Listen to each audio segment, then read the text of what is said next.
Hi friends, कैसे हैं आप सब। उम्मीद है आप सब खैरियत से होंगे। मैं आपको अपने यूट्यूब टेक्निकल पर मैं वेलकम करता हूँ। ऐसी मालूमाती वीडियोस देखने के लिए मेरे साथ मेरे चैनल पर बने रहिए। तो चलिए शुरू करते हैं।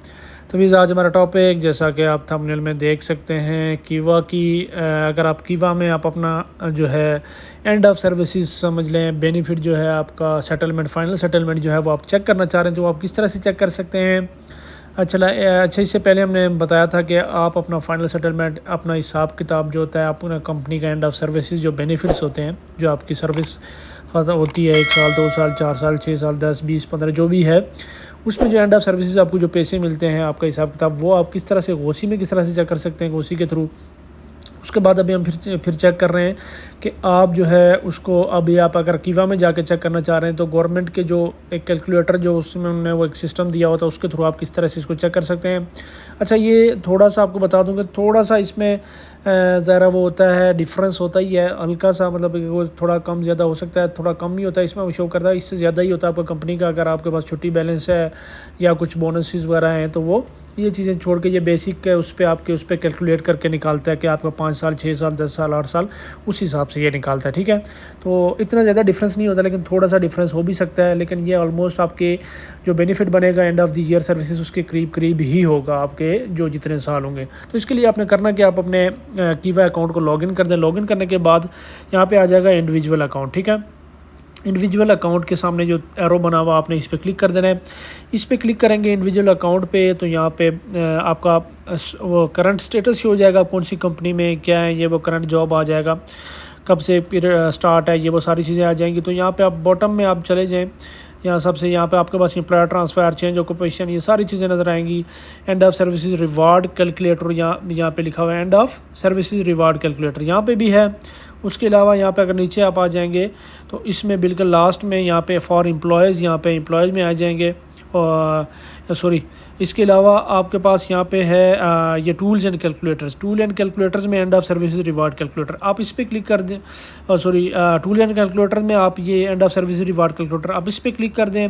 या तो फिर यहाँ पे आपके पास जो मैंने ऊपर बताया है ये and of services reward calculator, आप इनमें से किसी पे भी क्लिक कर दें, सेम ही ऑप्शन है। इस पर हम क्लिक कर दिया हमने। अब यहाँ पे आते हैं end of services reward calculator, calculate your end of services reward. आपको वही मैंने सारी चीज़ें पहले बता दी हैं, रिपीट करने की ज़रूरत नहीं है, उसको एज अ लेबर ला उसको बता रहे हैं।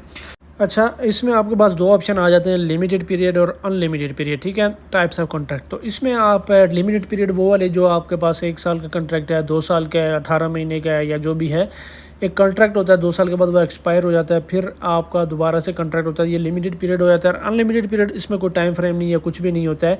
तो लिमिटेड पीरियड या डिफाइन ये पीरियड होता है, इसको आप सेलेक्ट कर लें। लिमिटेड पीरियड में जो अगर आप है कॉन्ट्रैक्ट है साल का 2 साल का, तो उसके बाद end of contract reason. End of contract reason में ज़्यादातर यहाँ पे बहुत सारी रीज़न दी हुई हैं, terminated of contract by employer, या बहुत सारी, वो आप अपने हिसाब से लिख लें। अगर आपका इकामा वगैरह ख़त्म है, आप कंपनी छोड़ के गए हैं किसी वजह से, तो यहाँ पे employees leave work due to one of the cases stated in article 81। Article 81 है, जिसमें आपके पास आपके जो राइट्स होते हैं कुछ वायलेट हुए हों एम्प्लॉय की तरफ से, तो ये उसमें सेलेक्ट होता है। ठीक है, तो इसको आप सेलेक्ट कर लें। अगर आपका इकामा वगैरह ख़त्म था, कुछ भी ऐसी चीज़ें हैं, तो यहाँ पे वो कह रहा है SCR सैलरी लिखें। तो सैलरी आप लिखें बेसिक के हिसाब से आपने लिखनी है, बेसिक अलाउंस वगैरह नहीं होती। उसके बाद कॉन्ट्रैक्ट पीरियड आपने लिखना है कि आपने कब से स्टार्ट की थी कंपनी। जी मैं कहता हूँ 2017 में थी जी। उसके अलावा वो मंथ कहेगा कि मंथ सेलेक्ट कर लें, उसके बाद कहेगा कि डे सेलेक्ट कर लें। ठीक है, ये कर लिया। उसके बाद वो कहेगा कि कॉन्ट्रैक्ट स्टार्ट डेट ये हो गई, कॉन्ट्रैक्ट एंड डेट क्या थी जी आपकी।